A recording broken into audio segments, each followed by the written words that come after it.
पंचनामा न्यूज, सर्वसामान्य जनतेचा बुलंद आवाज। शहादा शहरात आदिवासी आरक्षण बचावासाठी जन आक्रोश मोर्चा। बंजारा समाजाच्या मागणीला विरोध, शहादा शहर दणाणले आदिवासी आरक्षण बचाव मोर्चाने।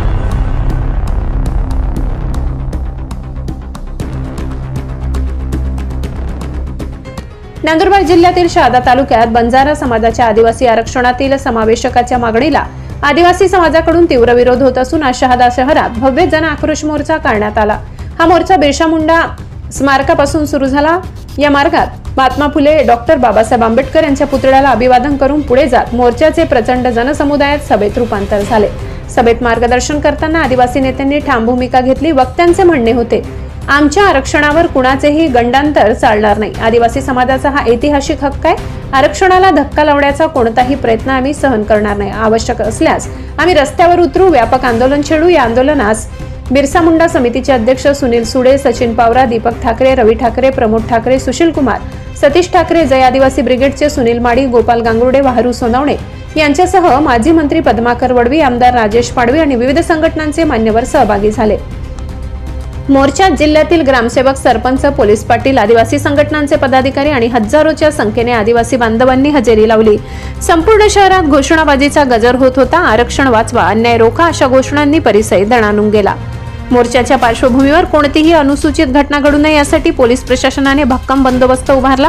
सर्वत्र पोलीस अधिकारी व जवान तैनात असल्याने परिस्थिती नियंत्रणात राहिली। या जन आक्रोश मोर्चातून आदिवासी समाजाने आपला आवाज बुलंद केला असून पुढील काळात या आंदोलनाला आणखी मोठे स्वरूप येण्याची शक्यता व्यक्त होत आहे। पंचनामा न्यूज शहादा प्रतिनिधी कैलास सोनवणे।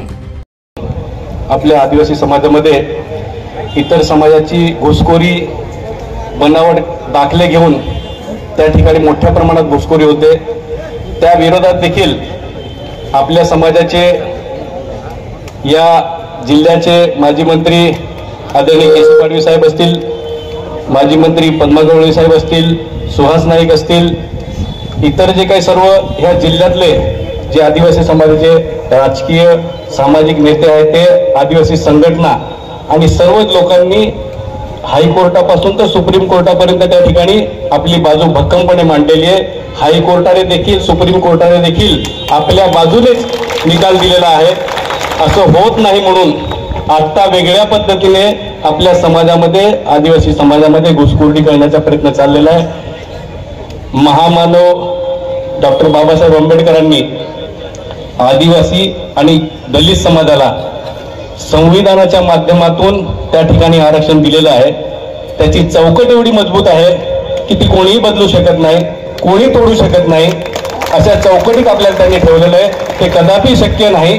परंतु काही दिवसापूर्वीच जे काही हैदराबाद गॅझेटच्या माध्यमातून की हैदराबाद गॅझेटमध्ये देखील काही समाजांना त्या ठिकाणी आरक्षण असं म्हटलंय, परंतु त्या गोष्टी तथ्यहीन आहे।